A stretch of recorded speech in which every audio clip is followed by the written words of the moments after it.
El presidente de la República, Luis Guillermo Solís Rivera, nos ofrece su mensaje.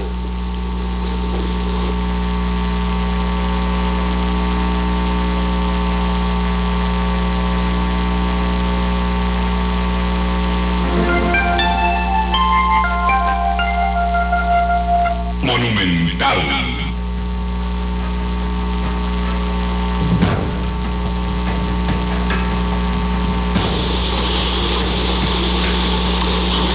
Muy buenas noches para todos y para todas.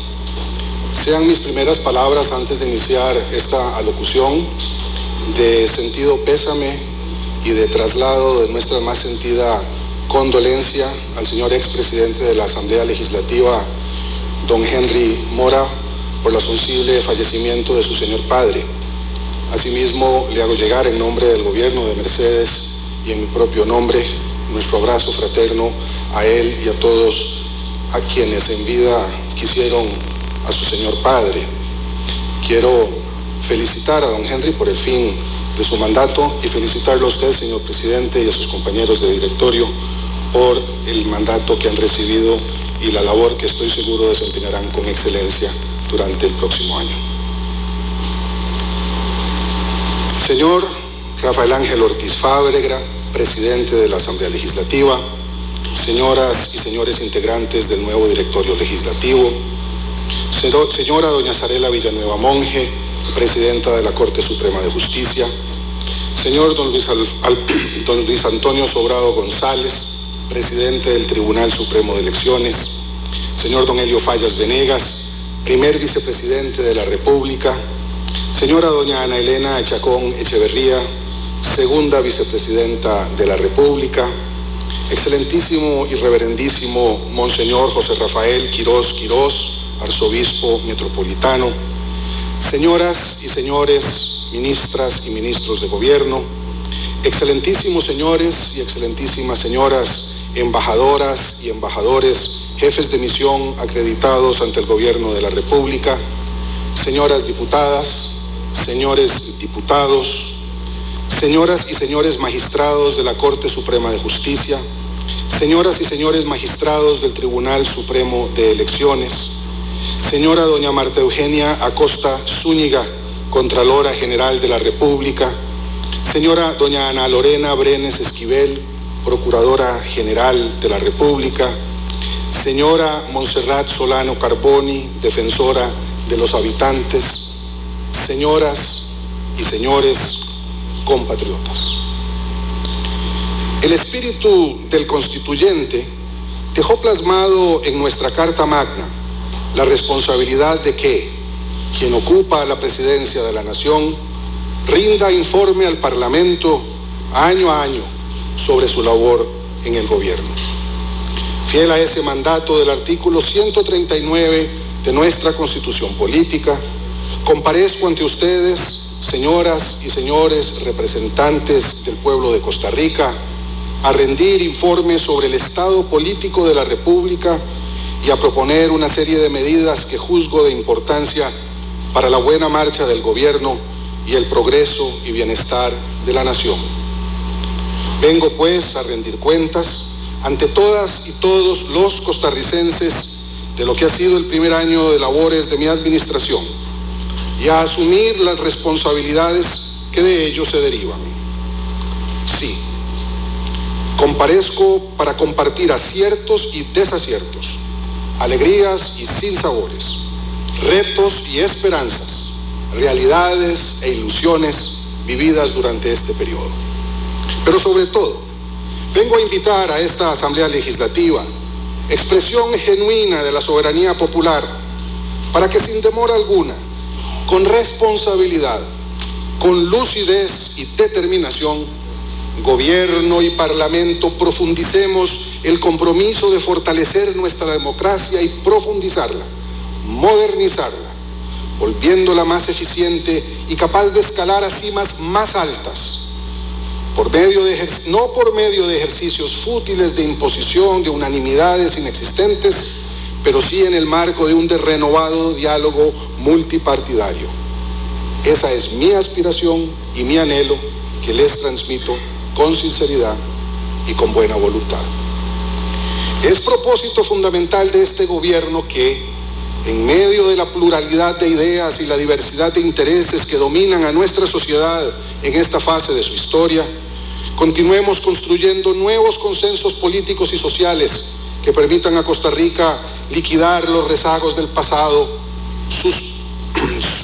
superar los escollos del presente y avanzar con paso firme hacia el futuro, guiada siempre por los imperecederos valores de la libertad, la justicia y la solidaridad que han sido marca indeleble de nuestra nacionalidad. Este es solo un momento inicial de un proceso de rendición de cuentas. Las observaciones, críticas y aportes que en los próximos días expondrán ustedes, señoras y señores diputados, son parte de ese mismo proceso. También lo serán las comparecencias que durante las semanas venideras en este mismo pleno y ante los medios de comunicación darán las ministras y los ministros de Estado al dar cuenta detallada de lo hecho por las instituciones que se encuentran bajo su cargo y responsabilidad.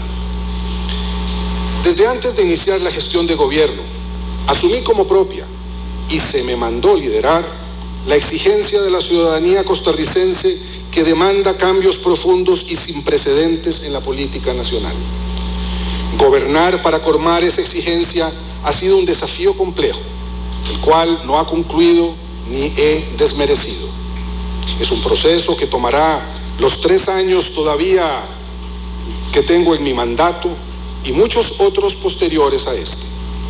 Es un proceso que nos ha dado renovadas energías no para perder el norte, para enfocar mejor la tarea como lo hemos hecho desde el primer día de esta administración.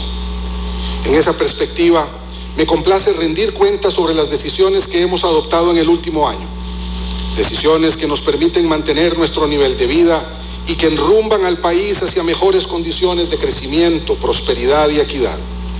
Hemos mantenido y mejorado el clima para hacer negocios en Costa Rica y simultáneamente hemos honrado nuestra propia historia en la protección de derechos de los trabajadores, las trabajadoras de nuestro país.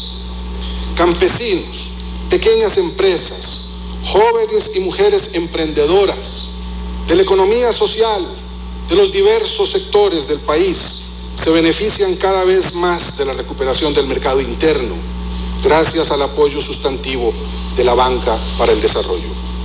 Las personas en situación de vulnerabilidad cuentan con mayor oportunidad de romper el ciclo de pobreza gracias a la visión integral que subyace la reorganización del sector social y de desarrollo mediante la armonización programática, la alineación institucional y el uso de herramientas tecnológicas que propician nuevas iniciativas como lo son Puente al Desarrollo y Tejiendo Desarrollo. Costa Rica está otra vez en movimiento. Estamos sentando las bases para construir el estilo de desarrollo de la Costa Rica que queremos, adentrándonos ya en la primera mitad del siglo XXI. Tenemos que ser capaces de soñar el futuro para poder alcanzarlo. Las bases de ese desarrollo futuro y las condiciones para que pueda producirse las tenemos que construir en el presente. Para lograrlo debemos ser capaces de dialogar y negociar grandes acuerdos nacionales. Debemos perder el miedo al consenso e iniciar una era dominada por la formulación de entendimientos que rompan con la obsoleta lógica bipartidista y clientelar del pasado. Somos testigos de un reacomodo en las relaciones internacionales que preludia un orden mundial aún más complejo y multipolar que el presente. La normalización gradual de las relaciones entre Cuba y Estados Unidos, que mi gobierno celebra, son un claro ejemplo de que también corren vientos de cambios en la aldea global. El país debe reconocer los nuevos equilibrios y contradicciones del entorno internacional, las amenazas que de él se derivan, como el cambio climático, así como las oportunidades que nos depara en el orden ambiental, económico, comercial y político. El ejercicio de la presidencia pro tempore y la realización en Belén de Heredia de la tercera cumbre de jefes de Estado y de Gobierno de la Comunidad de Estados Latinoamericanos y Caribeños, CELAC, fue un momento clave para nuestro posicionamiento internacional en este primer año de gobierno. Costa Rica demostró que tiene capacidad de convocatoria, de organización y, lo más importante, de incidencia política en la región. En ese marco, nuestro país apoyó iniciativas tan importantes como la que posibilitó declarar a América Latina y el Caribe como zona de paz y libre de armas nucleares, comprometida con la disminución de la pobreza extrema. Asimismo, consolidamos el esfuerzo de la pasada administración de promover un acercamiento estratégico de la región con la Unión Europea y China, lo cual abre nuevas posibilidades de intercambio y cooperación cultural y comercial con estos polos de desarrollo mundial. Estamos recuperando espacios perdidos y consolidando nuestro papel protagónico en el seno del sistema de integración centroamericana. Mi aspiración al término de nuestra gestión es que Costa Rica sea un actor regional relevante, comprometido con el desarrollo del Istmo como prolongación natural del bienestar propio, propiciador de iniciativas novedosas para el fortalecimiento del SICA y firme defensor en el marco regional de nuestros valores fundacionales, el respeto por la ley y los derechos humanos, la libertad, la democracia y el desarme. Continuamos la defensa de nuestro territorio y del patrimonio natural en los litigios contra Nicaragua. Hace pocos días, en La Haya, nuestros representantes presentaron los alegatos finales en 2 de los 3 contenciosos colocados en esa alta instancia internacional.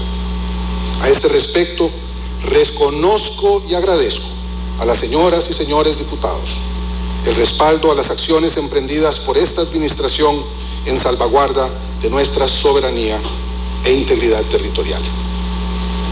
Todo esto ha sido posible gracias al liderazgo del canciller Manuel González Sanz y sus equipos de dedicados servidores en el Ministerio de Relaciones Exteriores y Culto y el Servicio Diplomático de la República. Me refiero ahora al primer pilar de nuestro plan de gobierno: impulsar el crecimiento económico y generar empleo de calidad. Con gran satisfacción, constato que nuestra economía marcha a paso estable hacia la recuperación, gracias a los resultados exitosos de contención del gasto, ejecución presupuestaria, lucha contra la evasión y mejora recaudatoria. Estos y otros resultados son fruto del trabajo coordinado con el sector privado mediante los consejos económico, de competitividad e innovación de la Presidencia de la República y el mandato dado a los ministerios de superar las condiciones que impiden la adecuada operación de los agentes económicos. Gracias a la adecuada gestión del equipo encabezado por el primer vicepresidente y ministro de Hacienda, don Elio Fallas, hemos frenado el deterioro de las finanzas públicas. Logramos que el déficit fiscal cerrara en un 5.7% del PIB. La tasa de crecimiento de los gastos es la más baja de los últimos 6 años, gracias al aumento en los ingresos generados por concepto de fiscalización de aduanas, a una mejor recaudación de impuestos y al éxito en la aplicación de medidas de austeridad, las mayores y más evidentes de las últimas décadas, sobre el gasto controlable, cuya tasa de crecimiento total es la menor registrada en los últimos 3 años.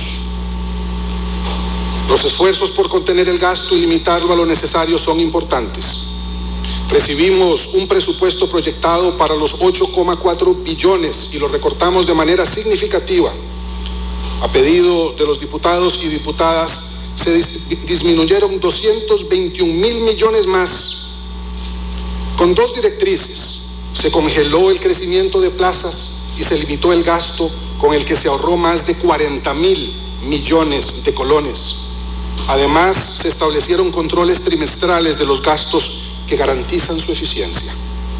Estas y otras acciones tienen como resultado el más bajo incremento del crecimiento del gasto en los últimos 6 años, como ya lo señalé, cuyo indicador del 2014 se sitúa en 9,3% frente al 13,4% del año 2013.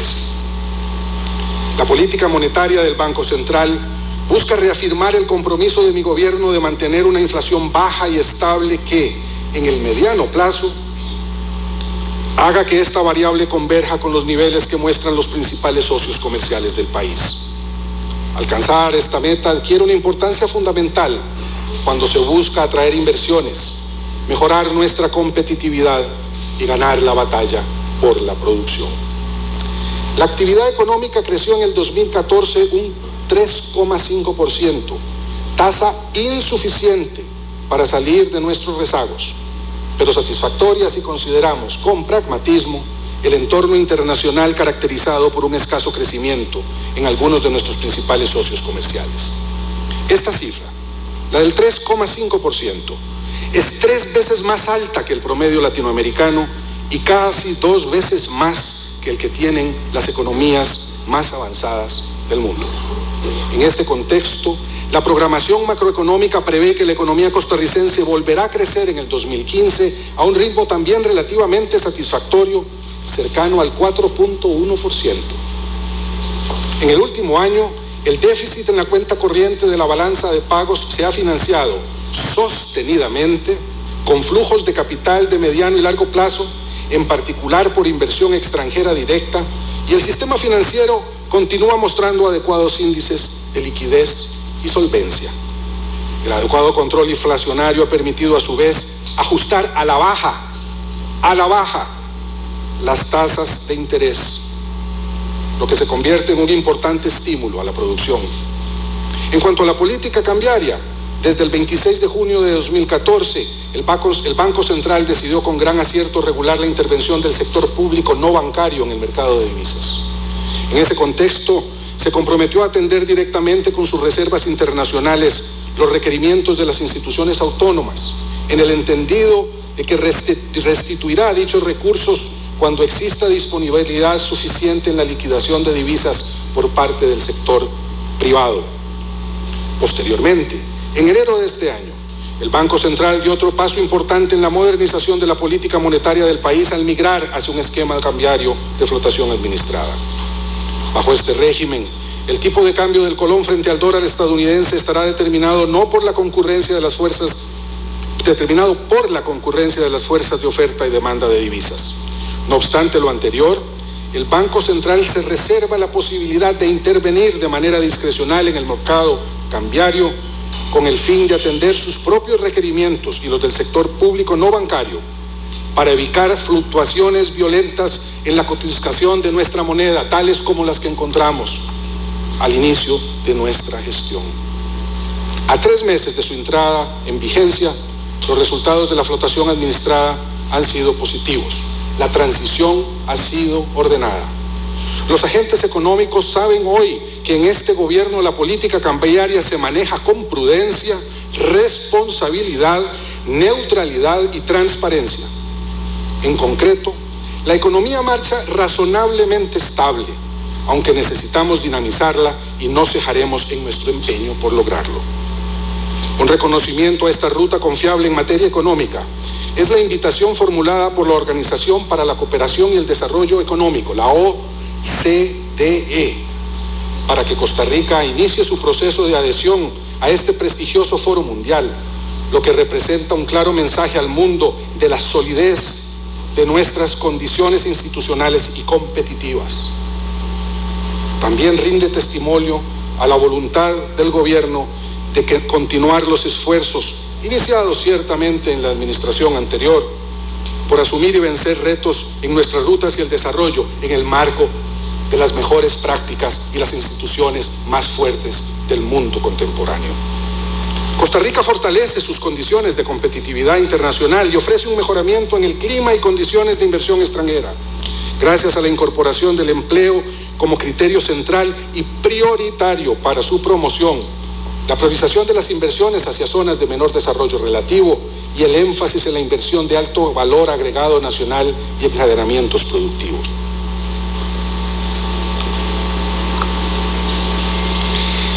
En el 2014, logramos la atracción de 39 nuevos proyectos en los sectores de servicios corporativos y digitales, ciencias de la vida, manufactura liviana y avanzada, agroindustria e industria alimentaria, cuya inversión permite la generación de 10.200 nuevos empleos, principalmente para personas jóvenes.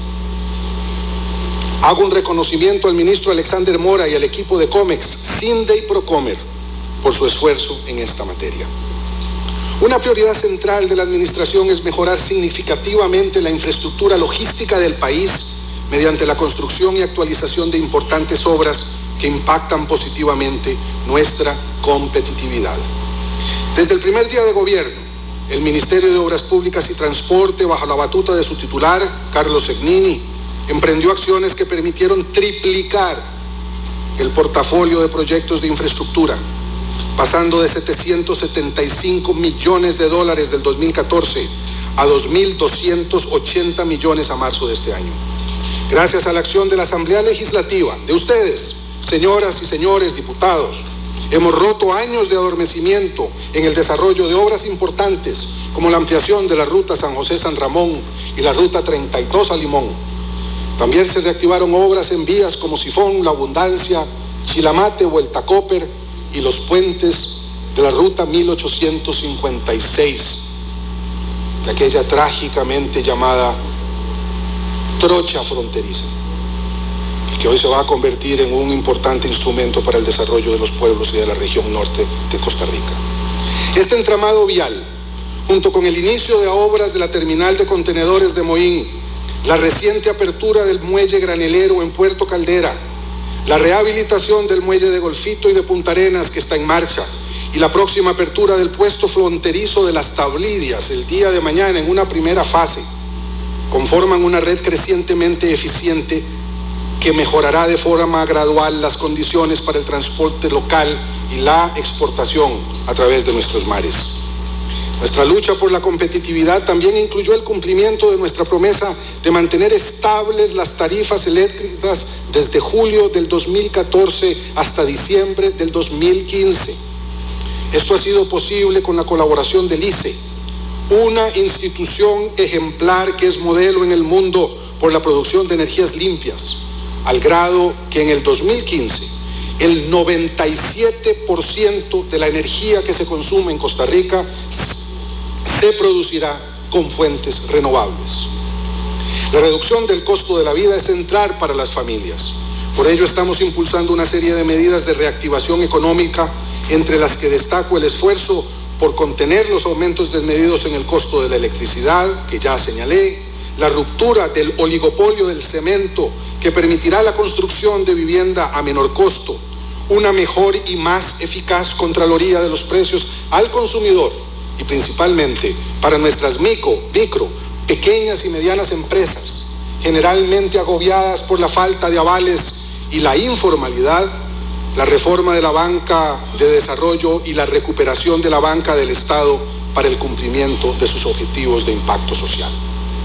Mención especial merecen a este respecto el ministro Welmer Ramos y sus colaboradoras y colaboradores del MEIC, quienes están desarrollando un esfuerzo inusitado para devolver vigor a los mercados internos y junto al ministro de Trabajo, don Víctor Morales Mora, son propiciadores de una estrategia sin precedentes para generar empleo bien remunerado en asocio con la empresa privada y con los agentes económicos diversos de toda la economía nacional.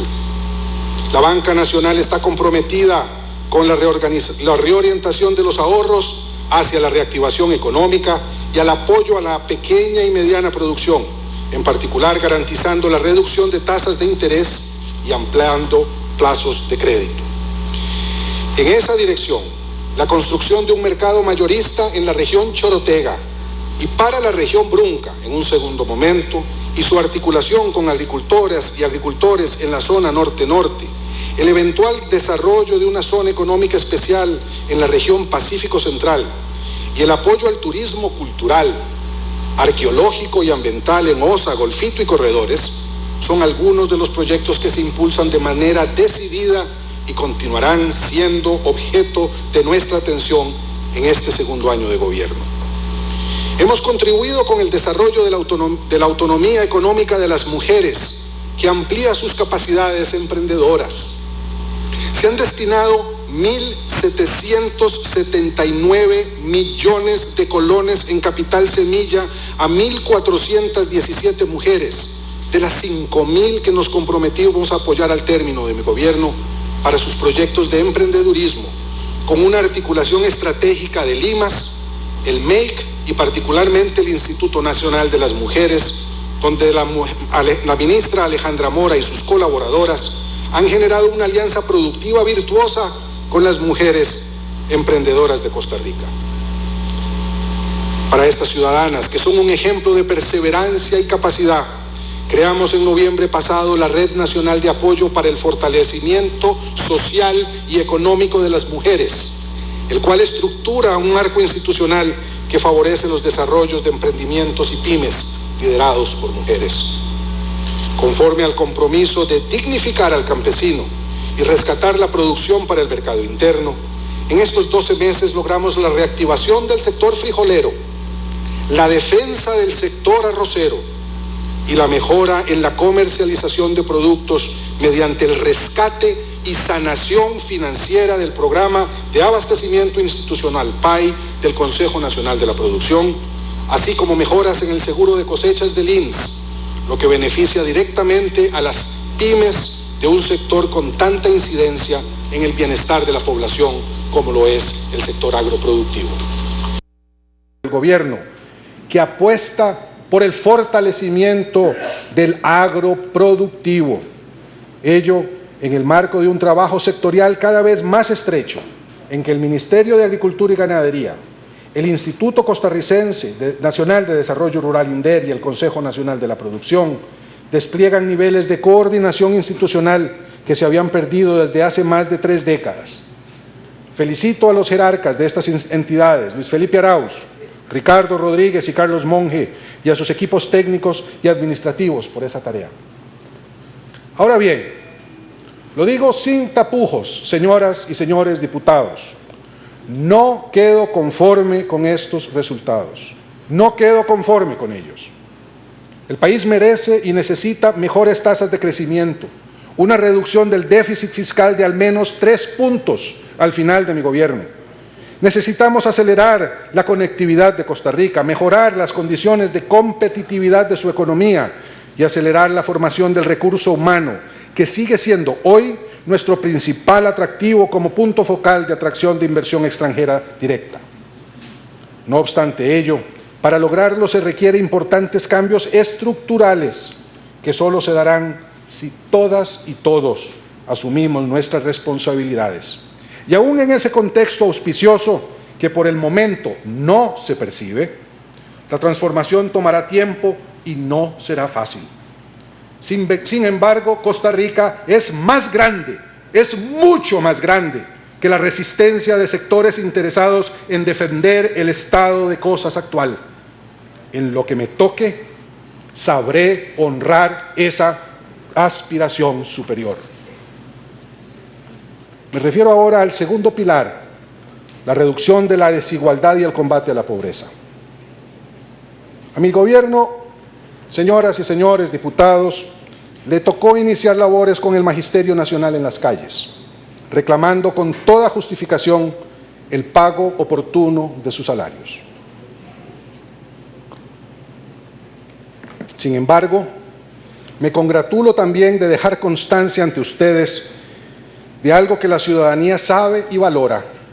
Este primer año de mi administración ha transcurrido en medio de una marcada y esperanzadora paz social que tuvo como ejemplo en estos últimos días la celebración en total armonía de las efemérides patrias en Alajuela en ocasión de los actos del 11 de abril y se repitió hoy con fraternal cordialidad, con respeto a las marchas de las obreras y los trabajadores en este primer día de mayo, por las calles de San José y frente a esta Asamblea Legislativa sin una sola valla que impidiera su paso al frente de esta venerable institución. Evitar la agitación social y eludir la confrontación callejera no es tarea sencilla ni es resultado de la buena fortuna. Para lograrlo se requiere una gran voluntad y probada capacidad y voluntad de diálogo. Este gobierno la ha tenido y no en poca medida. Gracias a los esfuerzos desplegados en su momento y de manera dedicada por el hoy exministro de la Presidencia, don Melvin Jiménez, y los equipos negociadores de esa cartera. Mantener la armonía social en un clima de diálogo respetuoso y fecundo también exige confiar en el futuro, tener esperanza en que los sacrificios de hoy alumbrarán un mejor mañana para todas y para todos. Por eso agradezco la comprensión, la paciencia, la madurez y la mesura que en general han mostrado las organizaciones sindicales, gremiales, comunitarias y otras expresiones de la sociedad civil y de la economía social y solidaria.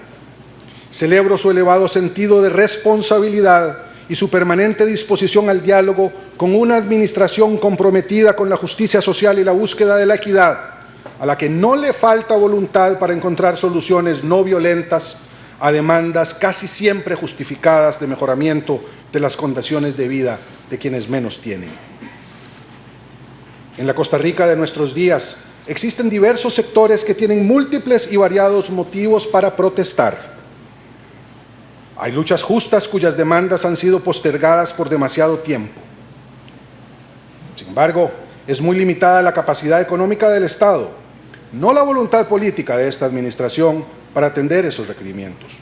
La precariedad fiscal y las ataduras presupuestarias del sector público impiden, en la mayoría de los casos, dar una respuesta inmediata a demandas sociales que suelen resultar absolutamente legítimas y que se encuentran desatendidas, como lo es el caso de los proyectos de vivienda social, la construcción de nuevos acueductos o de escuelas desde hace años o incluso décadas.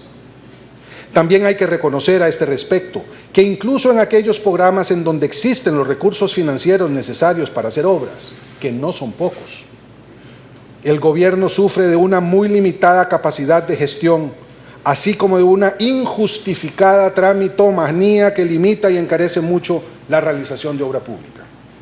No obstante lo anterior, me alienta que en términos generales, sectores cada vez más amplios de la sociedad costarricense entienden la necesidad de mantener este clima de armonía social con el fin de permitir los avances de los procesos de transformación que ya están en marcha. Asimismo, la paz social y el resguardo del orden público requieren de la suficiente inversión que permita funcionamiento de los servicios de la seguridad del Estado. La dotación de nuevas instalaciones y equipos son una realidad visible y significan erogaciones presupuestarias por miles de millones de colones en todo el país. Estos dineros rinden sus frutos donde corresponde, en las calles. Durante nuestro gobierno, gracias a los esfuerzos de los ministros Celso Gamboa y Gustavo Mata y sus colaboradoras y colaboradores del Ministerio de Seguridad Pública, Gobernación y Policía, hemos dado continuidad a los aciertos de la administración anterior en el mejoramiento de la seguridad de nuestra ciudadanía. Nos convertimos en el país que más golpes dio al crimen organizado en toda la región, documentando poco más de 30 toneladas de cocaína y desarticulando más de 150 estructuras criminales dedicadas a perjudicar la convivencia y el desarrollo de nuestras comunidades. Ejecutamos una estrategia preventiva de recuperación de espacios otrora tomados por malhechores mediante el acercamiento de la policía a donde se la necesita. La inversión y ejecución inteligente de los recursos permiten que por primera vez en los últimos 10 años Costa Rica haya reducido la tasa de delitos contra la propiedad que tanto afecta a las y los ciudadanos, principalmente jóvenes y mujeres que transitan por las calles. Esa disminución es cercana a los 1000 casos con relación al 2013. Ahí están las cifras para ser constatadas. Reconozco que en seguridad ciudadana nunca se hace lo suficiente, que el camino es largo, pero tenemos claras señales de que este gobierno lleva el rumbo correcto.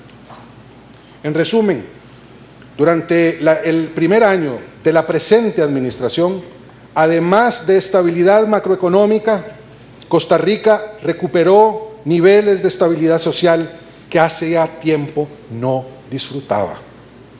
Ministerios e instituciones autónomas adquirieron el compromiso de salir de los fríos salones burocráticos a trabajar por todo el territorio. Hemos propuesto iniciativas innovadoras y debidamente estructuradas que colocan la acción pública a la par de las familias más vulnerables. Como ya lo mencioné, los programas Puente al Desarrollo y Tejiendo Desarrollo constituyen los espacios de convergencia institucional designados específicamente para promover políticas de movilidad social ascendente en los estratos menos favorecidos de la sociedad. Agradezco a la segunda vicepresidenta, doña Ana Elena Chacón, y al ministro Carlos Alvarado Quesada, así como a mi compañera, mi querida Mercedes, por el liderazgo en la ejecución de estos programas.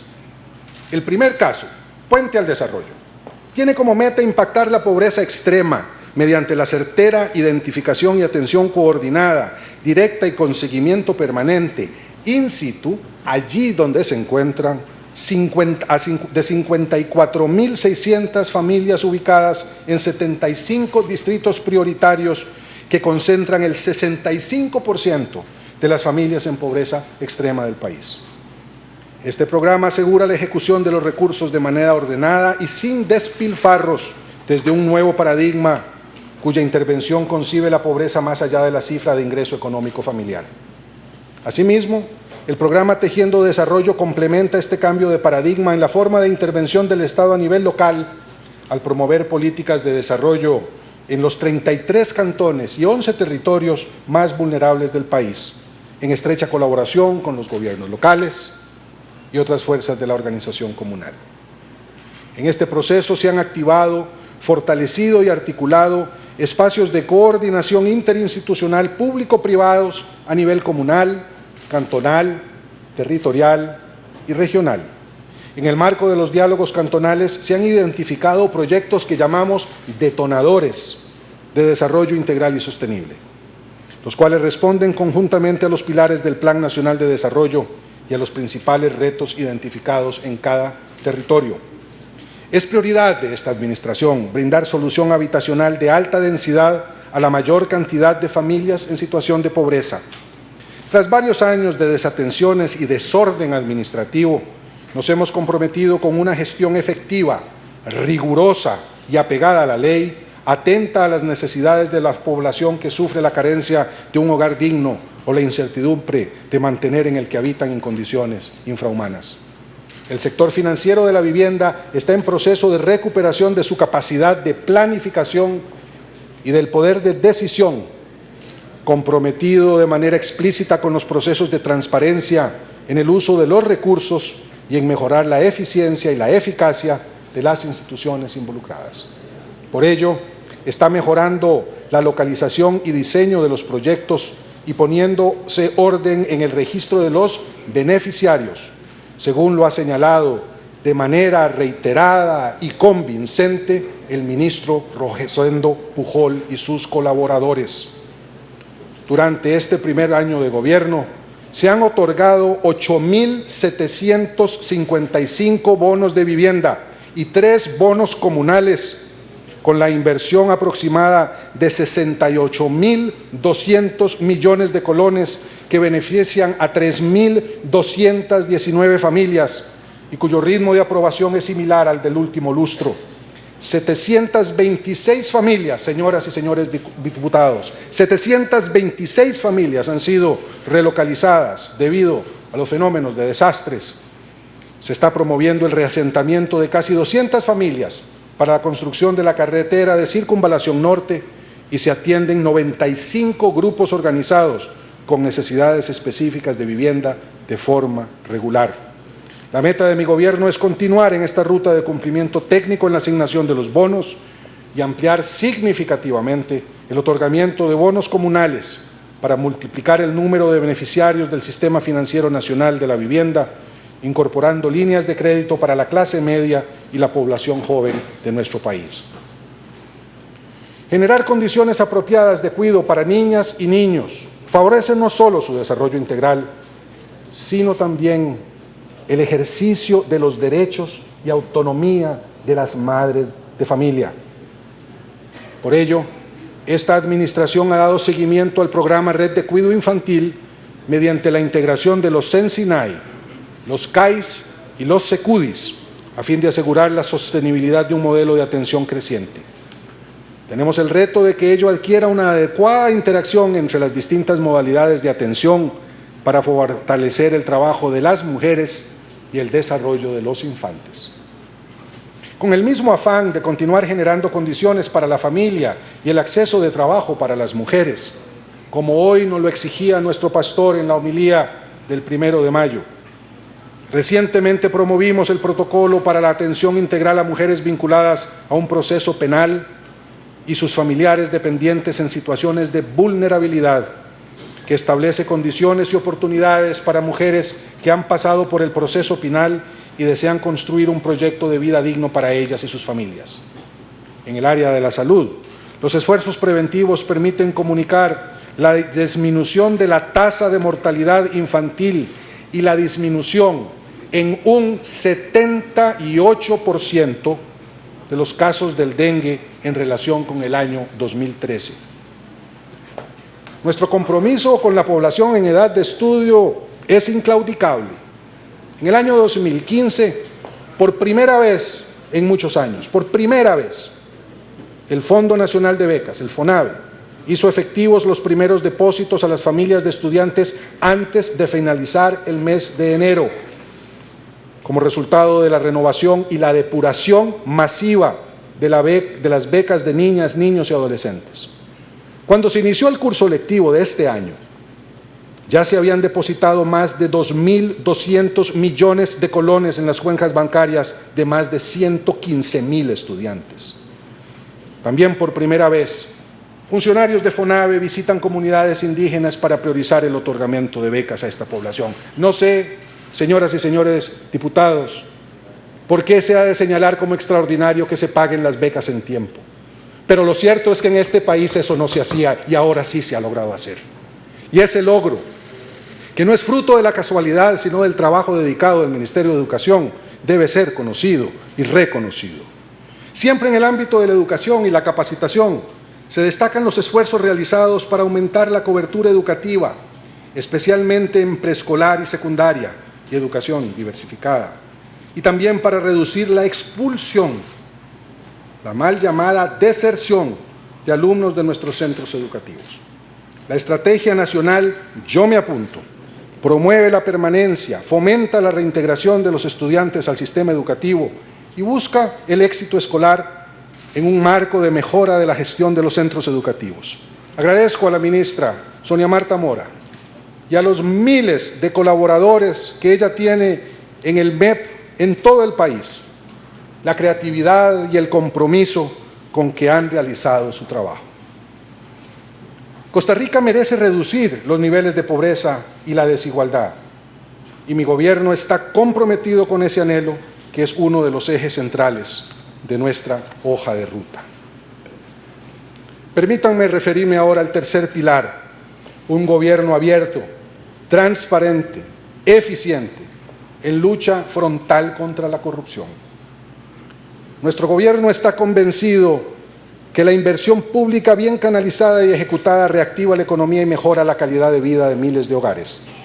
Nuestros principales esfuerzos en este ámbito están dirigidos a recuperar la eficiencia en la insuficiente capacidad de gestión y ejecución de las instituciones del gobierno, establecer programaciones de corto, mediano y largo plazo, poner orden en materia de nombramientos redundantes, abusos contenidos en convenciones colectivas y adoptar los requerimientos de un gobierno abierto. Los resultados de este proceso implican cambios de gran calado en la cultura burocrática de muchas organizaciones oficiales, situación que demanda un compromiso expreso de los funcionarios públicos y de los administrados. Un gobierno abierto y transparente es aquel que no solo dice lo que está haciendo, también toma nota y replantea en función de lo que la coyuntura exige, entiende el peso de responder en forma oportuna a las necesidades de la ciudadanía, brinda información actualizada y precisa sobre los asuntos públicos, impacta sobre el mejoramiento de la calidad y nivel de vida de la población y suma adeptos para el diseño de un país competitivo. Es un gobierno que promueve la constitución de un Estado facilitador e impulsor del desarrollo económico y social de la nación, y fortalece la gobernabilidad democrática y el Estado social de derecho. Y principalmente es un gobierno que se deja acompañar por entidades, especialidades de la sociedad civil en la compleja y políticamente sensible tarea de realizar contralorías ciudadanas. El reconocimiento de la ciudadanía como un interlocutor válido en los asuntos de gobierno marca la transformación hacia un nuevo entendimiento democrático que no coopta, sino que incorpora la voz de la gente. Un sistema que es transparente, que rinde cuentas y promueve la idoneidad en la función pública, que contribuye a la construcción de un Estado capaz de recuperar la confianza de los actores corresponsables en el desarrollo de la nación. Para citar algunos ejemplos en esta recuperación de confianza y el compromiso con la idoneidad en la administración pública, menciono algunas acciones. El INBU, como parte del proceso de reestructuración, tomó la decisión de cambiar el modelo de ventas del sistema de ahorro y préstamo hacia un modelo que significa un ahorro al país de 1.400 millones de colones anuales.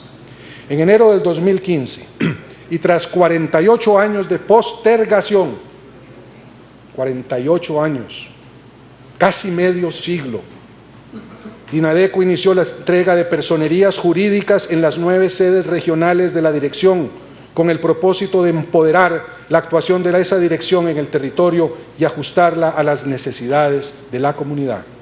En paralelo, se toman medidas para que los fondos provenientes del 2% del impuesto sobre la renta que recibe Dinadeco, por primera vez empiecen a girarse a organizaciones idóneas para su ejecución, según criterios de equidad entre regiones y disminuyendo la discrecionalidad en la ejecución de los recursos. Estas acciones son posibles gracias a la emisión de directrices y manuales que regulan los 10.000 millones de colones que en el 2015 tiene esta Dirección de Desarrollo Comunal para invertir y de los cuales daremos debida cuenta el año próximo en este mismo plenario. Para frenar los abusos que pudieran presentarse en las convenciones colectivas de Recope, de Acueductos y Alcantarillado, INDER y Habdeba, se han abierto procesos de diálogo con las organizaciones sindicales y con las autoridades de las mismas instituciones, en aras de promover, en un marco de respeto y de diálogo, la transparencia y la idoneidad de las mismas. Estos cambios propuestos en 3 de estas convenciones le ahorrarán al Estado 12.820 millones de colones cada año. Hemos aplicado directrices para toda la administración con el fin de garantizar el uso correcto de los recursos públicos, cuyos resultados son visibles en la reducción significativa de gasto por transporte, viáticos, alimentos, publicidad y propaganda, gastos de representación, así como becas para funcionarios y actividades protocolarias o sociales, mantenimiento de edificios, de locales y terrenos, referente a remodelaciones de oficinas no preventivas ni habituales. La inversión bien canalizada y ejecutada contribuirá a la reactivación económica y también mejorará la calidad de vida de miles de familias. Pero nos hemos encontrado instituciones y ministerios que no tienen capacidad de ejecución porque sus capacidades en ese ámbito fueron desmanteladas.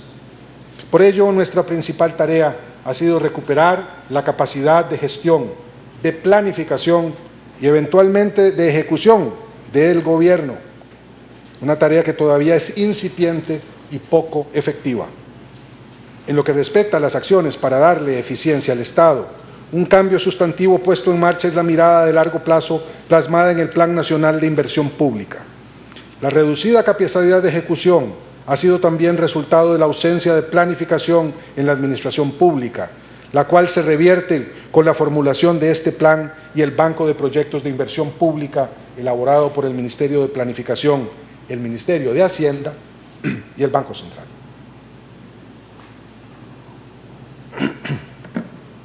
Debo señalar la importante contribución que ha realizado la ministra Olga Marta Sánchez al promover estas sinergias entre entidades que habían perdido desde hace años su capacidad de articulación efectiva. En esta perspectiva, la normativa aprobada sobre simplificación de trámites y la actualización del catálogo nacional de esos trámites apuntan en la dirección correcta. La agenda ambiental pretende lograr su articulación institucional con un enfoque participativo. En este primer año impulsamos importantes medidas para mejorar la gobernanza del sector ambiental.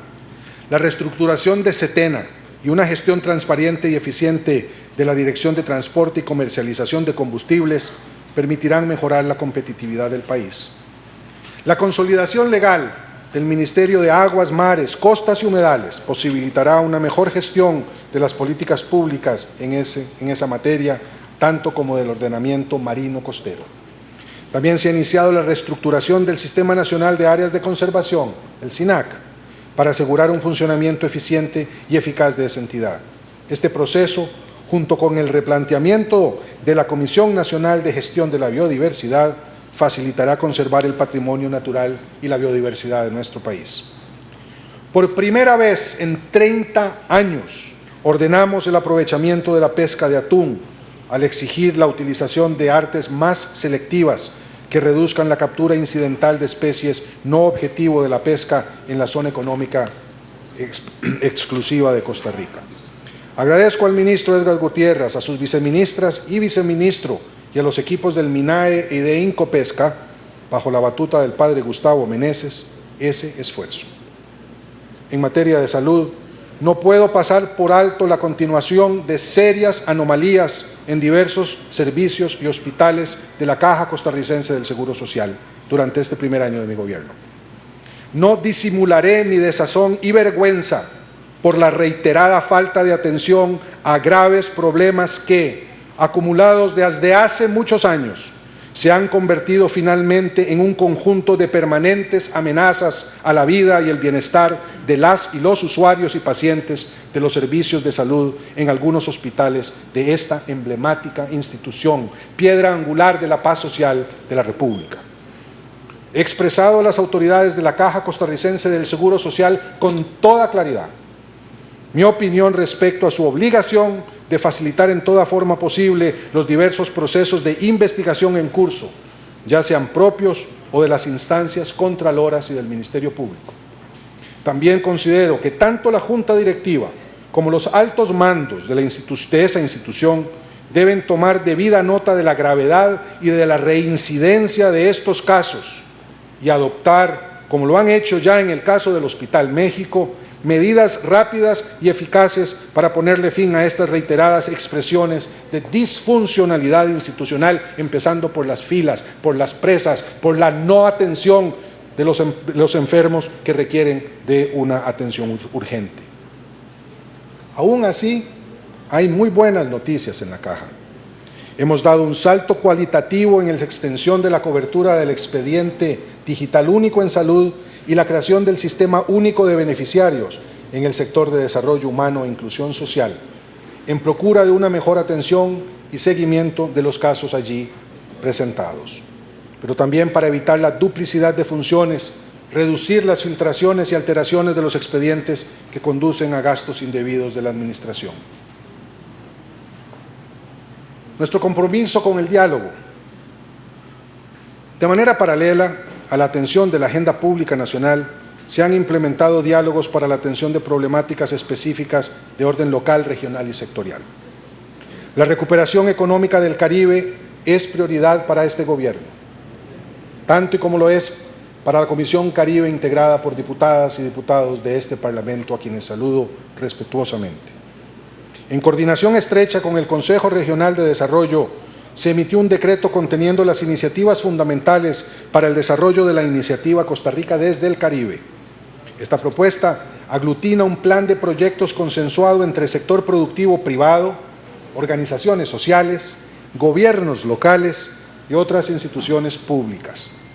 Este apoyo al progreso se complementa con el inicio de las obras para la construcción de la mega terminal de contenedores de Moín, la aprobación final del préstamo para la ampliación de la Ruta 32 y la construcción del paseo marítimo de Cieneguita, que ya está concluido.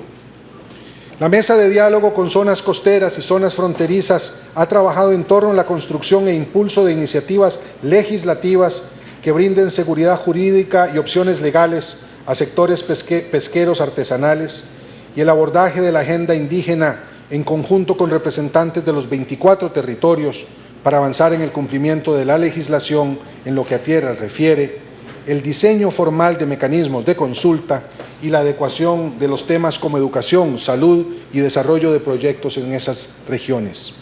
En este y otros procesos de diálogo, el Poder Ejecutivo actúa proactivamente en la generación de condiciones que garanticen la plena vigencia de los derechos de todos los habitantes, todos ellos, indígenas y no indígenas, y la convivencia pacífica en esos territorios. La mesa de diálogo con la población LGTBI ha permitido obtener avances tales como la gestión de espacios ante la Defensoría de los Habitantes, el Ministerio de Trabajo y de Seguridad Social, para generar acciones que impacten de manera positiva en materia de empleo y de seguros a dicha población y la convocatoria de proyectos de ley de su interés.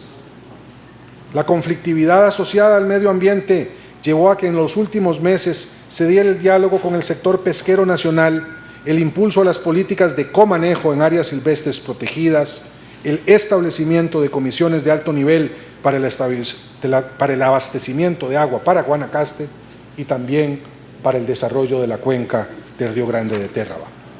Asimismo, convocamos al Diálogo Nacional de Energía, del cual esperamos derive un cambio consensuado sobre la matriz energética de Costa Rica. Sobre la transformación política. Hace 51 semanas, al asumir la presidencia de la República en el Estadio Nacional, dije que Costa Rica vive un momento histórico extraordinario. La decepción de muchos costarricenses con sus gobernantes, con la política tradicional y sus estratagemas, se ha traducido en una resonante demanda de cambio, en una poderosa marejada que ha barrido las viejas formas de administrar el poder.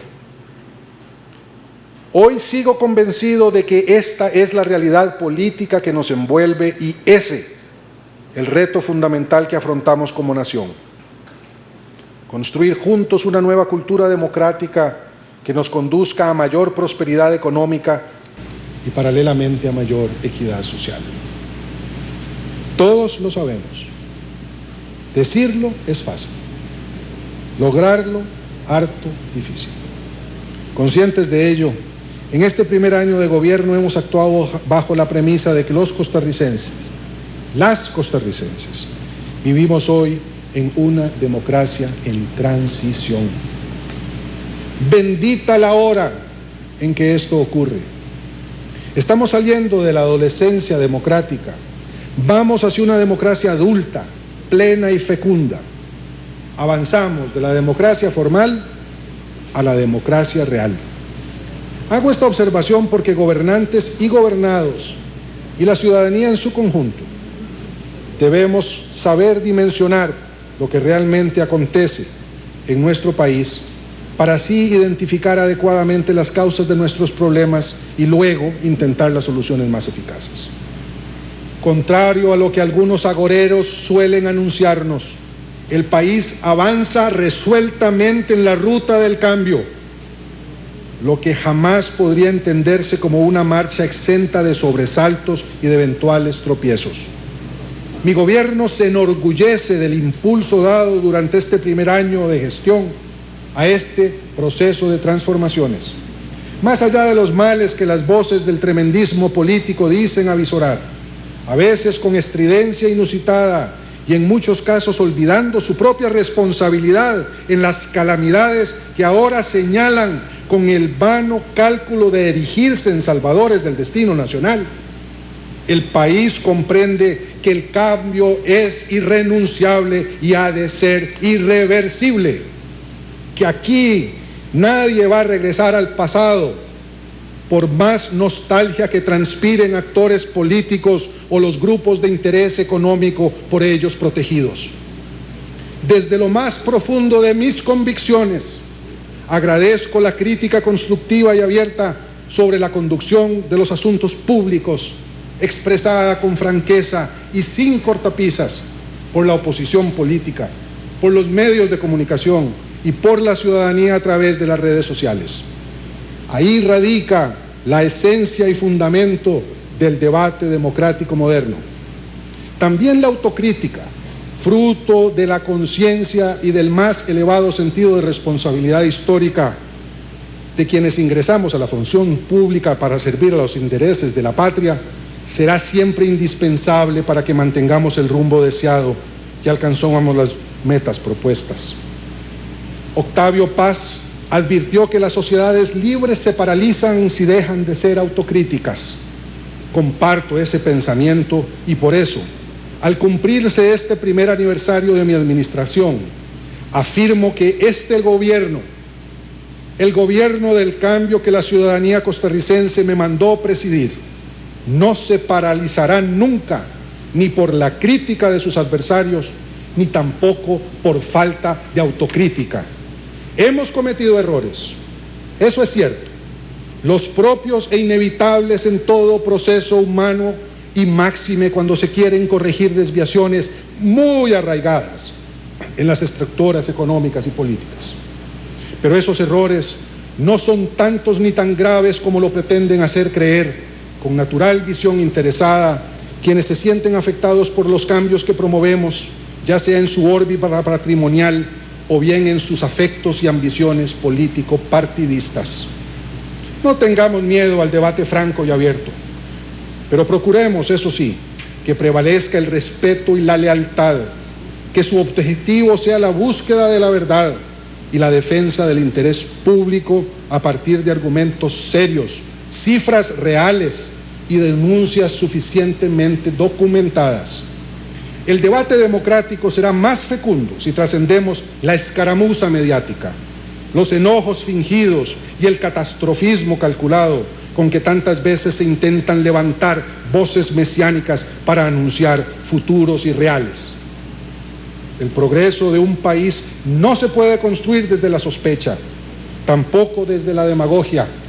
Una nación no puede avanzar sumida en la duda, ni puede quedar atrapada en la confrontación estéril. La descalificación automática de toda propuesta que no sea la propia revela una actitud insensata, poco responsable y nada edificante.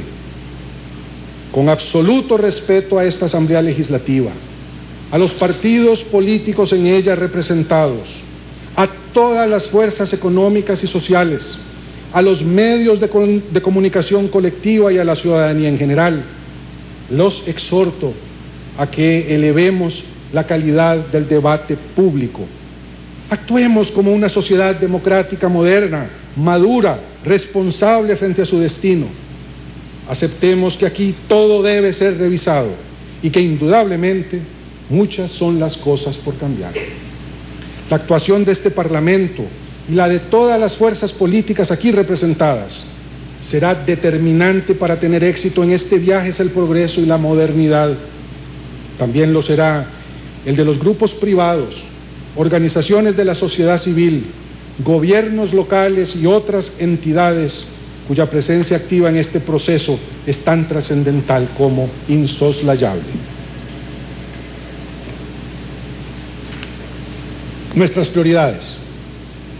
El horizonte en el que se mira este gobierno está guiado por el rescate de políticas públicas comprometidas con el desarrollo y el bienestar de sus habitantes en los 3 pilares señalados en el Plan Nacional de Desarrollo. En el área de crecimiento económico, y en especial para lograr la reactivación económica por medio de obra pública, en los próximos 12 meses nos proponemos iniciar las siguientes obras. Obras viales, constitución del fideicomiso e inicio del diseño de la ruta San José-San Ramón, inicio del proceso expropiatorio de la ruta 32 y del refrendo de contratos, intervención de las rotondas de las garantías sociales y la bandera, inicio del tramo norte del anillo de circunvalación, reparación del puente Virilla sobre la General Cañas, el llamado Puente de la Platina, que se ampliará a 6 carriles y empezará a funcionar como siempre debió haberlo hecho. Ampliación del tramo Pozuelo, Jardines del Recuerdo y la punta norte de la carretera San Carlos-San Ramón. Duplicaremos la cartera de préstamos para emprendedores y pymes en un monto de 180.000 millones de colones, 5.000 mujeres emprendedoras y pymes de mujeres se verán beneficiadas por medio de servicios financieros y apoyo empresarial. Lanzaremos el programa Mi Primer Empleo, que mediante alianza con el sector privado creará 30.000 empleos para la población joven y de mujeres de cualquier edad. Invertiremos 550 millones de colones para la modernización de las agencias de extensión agropecuaria en todo el país. En relación con el eje de la lucha contra la desigualdad y el combate a la pobreza, pretendemos prioritariamente las siguientes acciones. Garantizo que 27.300 familias en pobreza extrema tendrán acceso preferente a los programas Avancemos, FONAVE, aseguramiento por el Estado, pensiones del régimen no contributivo, capacitaciones del INA e INAMO y bonos de vivienda en el marco del programa Puente al Desarrollo. Implementaremos la plataforma virtual para que las personas más pobres puedan realizar sus trámites ante el sector social sin necesidad de hacer filas. Iniciaremos la incorporación del sistema de salud al Sistema Nacional de Calidad vigente con el propósito de mejorar los servicios y dar los primeros pasos hacia la certificación de calidad de centros y seguros de calidad. Finalizaremos el canal del riego del sur en Guanacaste para llevar agua a las comunidades de Lajas y Avangares. En el eje de transparencia y eficiencia del Estado prevalecerán las siguientes acciones. Impulsaremos la discusión de las leyes contra el fraude y contra el contrabando. Presentaremos a la Asamblea Legislativa proyectos de ley sobre libertad de expresión y acceso de información pública para que no quede duda alguna de la vocación democrática de esta administración. Ampliaremos y actualizaremos la plataforma de acceso a la información pública de las instituciones del Poder Ejecutivo.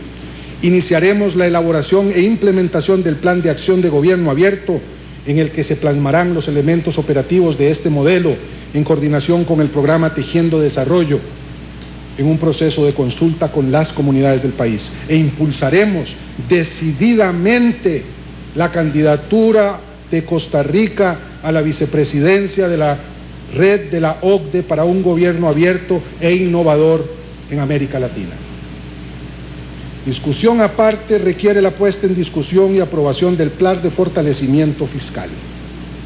Sobre esto, dada su importancia y la centralidad en el debate de nuestra agenda nacional, es indispensable que me extienda un poco. Uno de los mayores desafíos que afronta Costa Rica es el que refiere al déficit fiscal. Este reto crece día a día por el solo transcurso del tiempo y el incremento automático en el costo del servicio de la deuda pública.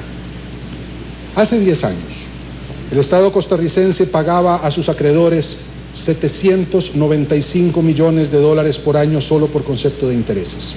Y ahora, en este 2015, el pago por intereses consumirá 1.600 millones de dólares. Y lo peor del caso es que para afrontar este gasto en el servicio de la deuda, estamos obligados a seguir endeudándonos más. Es como si una persona para pagar su tarjeta de crédito fuera y se endeudara en otra tarjeta. Reconozcámonos, estamos frente a una auténtica bola de nieve que crece más y más conforme rueda. El endeudamiento público es una bomba de tiempo que debemos desactivar. Aquí no está en juego el éxito o el fracaso del actual gobierno, señoras y señores diputados, sino el futuro inmediato del Estado costarricense y el bienestar de los sectores más desvalidos de nuestra sociedad. Llama por la preocupación el hecho cierto de que el país vive hablando hace tiempo de esta calamidad fiscal que nos envuelve, pero sin haber adoptado hasta ahora los correctivos necesarios. Desde hace al menos 15 años, 3 lustros, casi una generación completa, propios y extraños, legos y expertos, coinciden en la necesidad de una reforma tributaria en Costa Rica. Durante ese lapso, diversos países latinoamericanos, con mucho menos arenga, pero con mayor sentido práctico, modernizaron sus regímenes fiscales. Por ejemplo, la implantación del impuesto al valor agregado, en sustitución del tradicional y mucho más regresivo impuesto de ventas, desde hace rato es una realidad en casi todo el continente. Señoras y señores diputados, representantes del pueblo costarricense y conciudadanos, se los digo de la manera más franca y directa posible. En materia fiscal, el tiempo nos alcanzó. No dejemos que nos sobrepase. El hoyo fiscal que heredamos de anteriores administraciones es muy profundo y a su vez los portillos para evadir el fisco son más numerosos y amplios de lo que cualquier gobierno hasta ahora investigó y pretendió cerrar. Pero estamos dispuestos a cometer esa tarea si contamos con el apoyo de esta Cámara. Revisémoslo todo, discutamos todas las propuestas, convengamos todos los cambios que sean necesarios en ellas, pero lleguemos a acuerdos que nos permitan abandonar esta situación tan apremiante, señoras y señores diputados.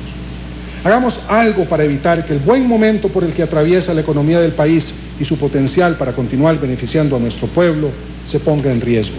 Seamos responsables con el futuro, en el ámbito del gasto y en el ámbito de los ingresos, pero avanzando con la certidumbre de que sin un nuevo plan fiscal que fortalezca la hacienda pública se pone en riesgo el futuro de la nación.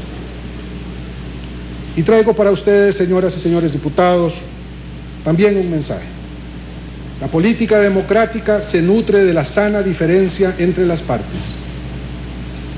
Esta tiene una naturaleza paradójica. Nutrirse de los conflictos y, sin embargo, trascenderlos. Las y los costarricenses hemos salido fortalecidos de los desencuentros que en distintos momentos de la historia nos han enfrentado y hemos salido de ellos más unidos que antes. Desde nuestra última guerra civil, poco más de 600 costarricenses han pasado por este plenario legislativo.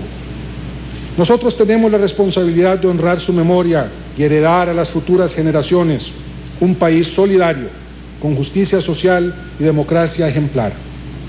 Un país que permita el libre desarrollo de nuestras capacidades y de nuestras potencialidades, y que sea tierra fértil para la búsqueda de nuestras sanas aspiraciones de bienestar y mejoramiento económico. Por primera vez en la historia de la Segunda República, 9 partidos logran representación en este Parlamento. Esta pluralidad demanda moderación y buen juicio a quienes estamos en la esfera de los asuntos públicos y es un reto formidable para el gobierno y legisladores a la hora de alcanzar y sostener acuerdos. Al hacer el balance de este primer año de mi administración, me declaro satisfecho con el desempeño que ha tenido esta Asamblea Legislativa en este periodo. Reconozco sobre todo su disposición a articular agendas y a coordinar acciones con el Poder Ejecutivo, tal como lo requiere nuestro ordenamiento constitucional y sobre todo la gente que nos honró con designaciones en estos cargos, los vuestros, señoras y señores diputados, y los nuestros en el Gobierno de la República. Durante esta legislatura, la Asamblea Legislativa ha logrado aprobar proyectos de ley importantes para el país, trascendentales algunos, y ha recibido en comparecencia a ministros y ministras en más de 100 ocasiones. Un número que me atrevo a decir sin precedentes en la historia de este país y que agradezco y que espero se multiplique, que vengan muchas veces a dar cuentas aquí las ministras y ministros de aquí en adelante, en este gobierno y en todos los que lo sigan. Es una obligación y es un gusto, aunque distraiga, la obligación de venir a atender las respuestas, las preguntas de este Parlamento. Es honra para Costa Rica y motivo de satisfacción para mi gobierno que ninguna de esas comparecencias haya sido solicitada por este Parlamento para investigar actos de malversación de fondos públicos o corruptelas similares que tanto hieren a la conciencia nacional. He aquí la mejor prueba de que estamos gobernando con apego a la ética, como fue prometido y como lo exige nuestro pueblo. Saludo con beneplácito la aprobación de las leyes de expropiaciones, de ampliación de la Ruta 32 y el fideicomiso para la carretera San José-San Ramón, las cuales marcan la pauta del desarrollo del país. La ley de banca para el desarrollo, que es reforzada con el subreglamento, y la política pública del Make para la reactivación económica desde la base social y la posibilidad de un mayor aprovisionamiento del broto familiar de vivienda al permitirse desde este Parlamento la construcción de una segunda edificación en el mismo terreno. Para la segunda legislatura que se inicia hoy, respetuosamente insto a las señoras y señores diputados a avanzar hasta la aprobación final de proyectos de ley como el que fortalece el INCOFER y promocionan el tren eléctrico interurbano de la gran área metropolitana, expediente legislativo 18.252. El programa de apoyo y reactivación de MIPYMES del sector turismo costarricense, expediente legislativo 19.318. El fideicomiso para el corredor vial entre San José y Cartago, expediente legislativo 19.280. El expediente legislativo 18.329, que fortalece las capacidades de cobro de la Caja, y la modificación a la ley que regula Recope para que ésta pueda investigar, producir e industrializar otros combustibles a fin de satisfacer la demanda de energía para el transporte en la industria, expediente legislativo 19.498.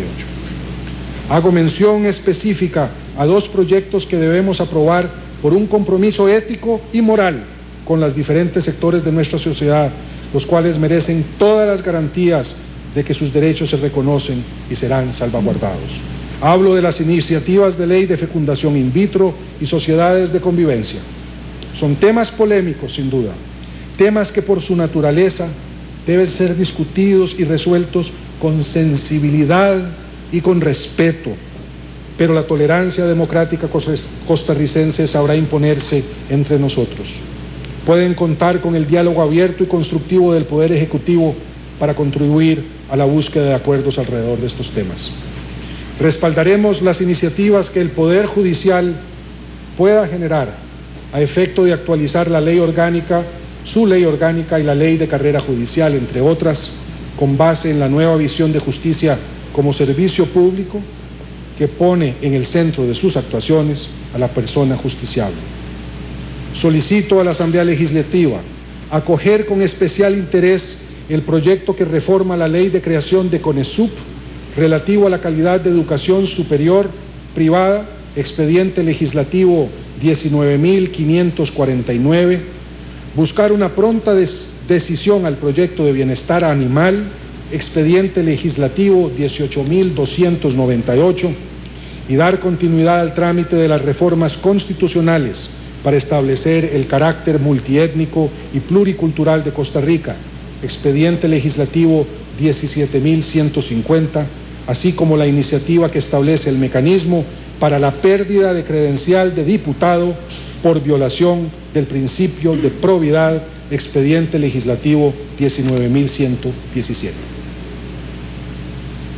Señoras diputadas, señores diputados, nos espera un año difícil.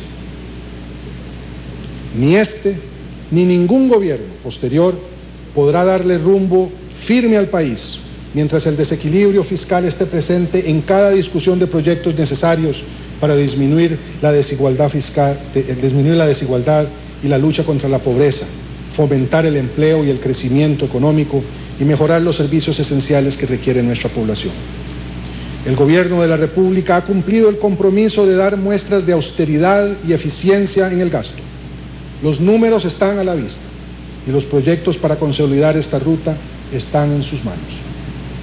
Necesitamos con urgencia la aprobación de la Asamblea Legislativa a 4 proyectos de ley que resguardan y mejoran los logros de recaudación, estabilidad económica y transparencia alcanzados a la altura de esta administración.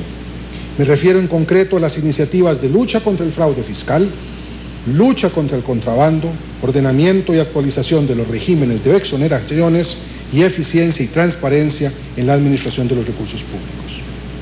La dilación en la aprobación de esta agenda de consolidación de la transparencia y eficiencia fiscal solo beneficia a evasores y defraudadores quienes socavan nuestras oportunidades de desarrollo. El Gobierno de la República ha logrado estabilizar la situación fiscal sin aprobar nuevos impuestos, pero ello no nos puede llevar a asumir que el problema del déficit esté resuelto. Lo alcanzado hasta el momento es frágil. y nuestra preocupación al respecto se mantiene. Finalmente, mediante el ministro de la Presidencia, invitaré próximamente a los jefes de fracción a establecer un pacto nacional por la diversificación productiva, el crecimiento de la productividad, el progreso social y la renovación de la democracia. Quiero reunirme de forma periódica con los jefes y jefas de fracción. Si bien en este año hemos logrado garantizar condiciones de estabilidad sin nueva legislación, lo cierto es que debemos transigir en el tema del déficit fiscal, pues caso contrario podríamos entrar en una espiral inconveniente de crecimiento bajo por disminución de la captación de capital externo y la merma de la inversión local y en consecuencia el aumento del desempleo. Debemos aprender a construir mirando hacia el presente y hacia el futuro. Hemos de separar el grano de la paja y enfrentar el trozo de historia que, como inquilinos del poder, nos ha tocado defender, construir y sobre todo cuidar para cuando la misma historia nos llame a cuentas. Señoras y señores diputados, pueblo de Costa Rica, termino con un llamado a la razón y al sentido común. Toda la clase política y también los liderazgos del sector productivo y social debemos ser capaces de abrir espacios de diálogo y negociación por Costa Rica. Tenemos que hacer un esfuerzo por recuperar la política constructiva que enaltece y lleva adelante el cambio que nuestra patria necesita. Hemos cumplido en el Poder Ejecutivo nuestro primer cuarto de hora. Nuestra lectura del ejercicio de gobierno es autocrítica, porque debemos mejorar en muchos sentidos, porque debemos ser ambiciosos y exigentes antes que nadie en relación con nuestro propio trabajo. Lo vamos a hacer mucho mejor en este segundo año que empezamos, con una mirada que trasciende en mucho el periodo de gobierno que me ha correspondido estar al frente, con la claridad de que hacerlo bien en este 2015 tendrá consecuencias de prosperidad, para la prosperidad y equidad para nosotros mismos y las futuras generaciones. Tenemos tareas concretas como las que he señalado, entre muchas otras, y que apuntan a trascender las políticas de gobierno y recogen lo mejor de las políticas públicas que en nuestra historia reciente nos ha permitido llegar hasta donde hemos llegado. Buscamos que se traduzcan en políticas de Estado que fortalezcan la cohesión social, la identidad como nación y la vocación de ser un país que contribuye y se beneficia simultáneamente de ser parte de un sistema internacional nunca antes tan interdependiente como el actual. Quiero expresarles, señoras y señores diputados, mi honda gratitud a tantos y tantas funcionarias públicas que desde las instituciones de los poderes del Estado aportan cada día su grano de arena desde la toma de decisiones o desde las labores de apoyo técnico y logístico en la siempre inacabada construcción de un Estado costarricense que sea respetuoso, defensor y promotor y resguardo de los derechos y oportunidades de los habitantes de la nación. A tantas mujeres y hombres que con su trabajo, la generación de empleo, la producción, la creación artística y la generación de conocimiento nos empujan hacia horizontes más amplios en este carruaje altamente competitivo que en velocidades dictadas por las nuevas tecnologías nos ha tocado conducir en esta coyuntura histórica. Me emplazo a mí mismo y les emplazo a ustedes, compatriotas, a asumir con renovado dinamismo este nuevo año para que Costa Rica continúe en movimiento y sobre todo seamos desde nuestros distintos espacios promotores del cambio, promotoras del cambio, de ese cambio que hemos puesto en marcha y que conduce a un futuro que hemos decidido asumir con toda responsabilidad para generar bienestar a quienes habitamos este país y para quienes nos sucedan en el tiempo. También en ellas, también en ellos, pienso en este 1 de mayo del 2015. Con lealtad a los valores supremos de la patria, fieles a nuestro compromiso de gobernar con ética, transparencia y eficiencia, y siempre prestos a cualquier sacrificio que demande el bienestar de nuestro pueblo, continuaremos la marcha en este segundo año de mi mandato. Que el Dios Todopoderoso nos dé fuerzas y entendimiento a todas y todos los costarricenses para seguir construyendo juntas y juntos, en paz y armonía, una patria más próspera, más libre y más digna. Muchas gracias, señor presidente. Muchas gracias, señoras y señores diputados.